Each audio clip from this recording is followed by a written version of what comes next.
When Yves Saint Laurent unveiled his Spring-Summer 1988 Haute Couture collection, the runway felt more like an artist's studio come alive.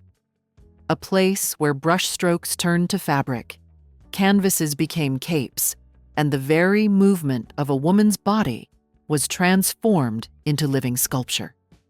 This was, in his own words, a tribute, an homage to painters. Saint Laurent, ever the master of dialogue between art and fashion, drew his deepest inspiration for this collection from Georges Braque, the Cubist pioneer who saw the world in shifting planes and fractured light.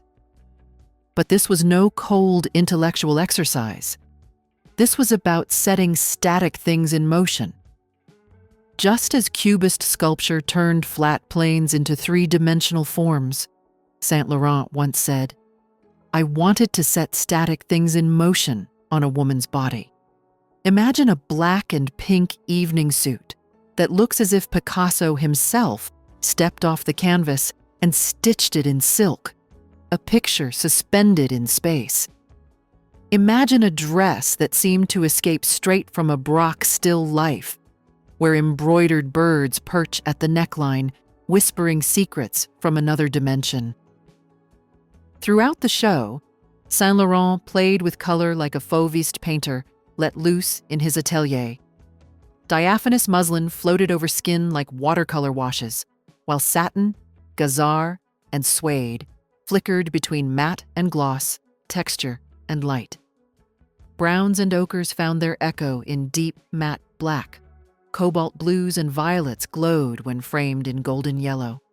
Every fabric obeyed the rules of a new color harmony, a symphony in silk. One motif danced throughout the collection: the bird. Delicate, abstract.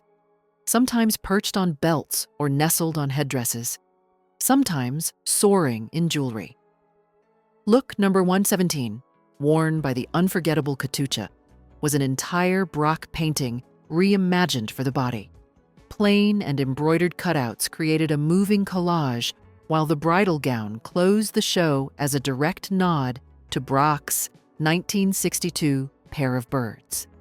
And then there were the capes, dramatic, enveloping, embroidered with the touch of a brush that seemed to drip oil paint onto satin. Some were homages to Braque's Cubist experiments, like the cape inspired by his 1913 Aria de Bach, a swirl of fragmented shapes swirling like music frozen mid-note. But Saint Laurent didn't stop at Cubism. He looked to Van Gogh, too, that lonely genius who turned sunflowers and irises into swirls of pure feeling. Two of the evening gowns bloomed like living canvases, one in yellows so bright they seemed to hum under the spotlights, the other a field of irises recreated in silk thread and shimmering sequins. Here, the touch of the paintbrush was reimagined in embroidery, each stitch a brushstroke, each sequin a droplet of paint. To see this collection is to see Saint Laurent at his most poetic, a designer who understood that clothes are more than fabric and seams. They are stories, canvases, sculptures in motion.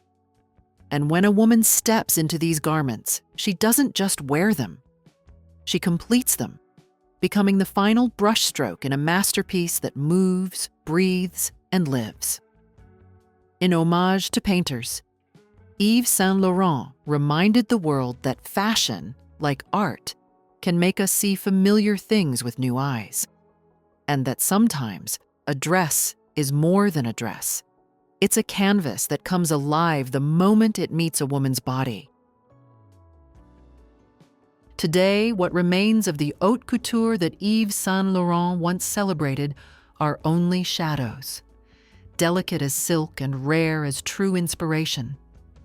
Fewer and fewer houses still create haute couture, not because they've forgotten how, but because fashion today is no longer about permanence, but about immediacy. What was once crafted as a slow, reverent gesture toward craftsmanship, the body, and womanhood, now feels almost archaic. Couture means 600 hours of embroidery, countless fittings, invisible stitches that no one will ever see. It is an art that demands silent presence, not instant applause. And in that lies its quiet demise. The world has changed. We no longer wait. We scroll. A dress now needs to perform, not on the stage of the Palais Garnier, but on Instagram Reels. It must speak fast, preferably in all caps, and be ready for next week's markdown. Couture cannot do that. It was never built to shout. It whispers as it approaches. It lives not in trends, but in the movement of a seamstress's hand, in the patience of a tailor, in the dozens of secret touches that transform fabric into memory. Back in the 1980s, Saint Laurent could still afford to fall in love with Matisse, Klimt, Van Gogh, and turn them into dresses. Today, when a designer is inspired by painting, it's more likely a printed reference than an ideological devotion. Haute couture has become so expensive, so delicate, and so labor-intensive that only about 10 to 15 houses in the world still produce it. And even among those, few create art in the way Saint Laurent once did.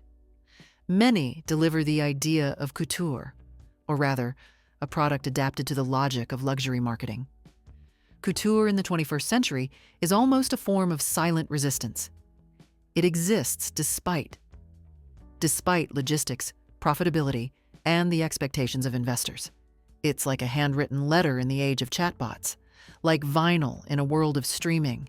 It's harder and harder to justify economically, and even harder to explain aesthetically.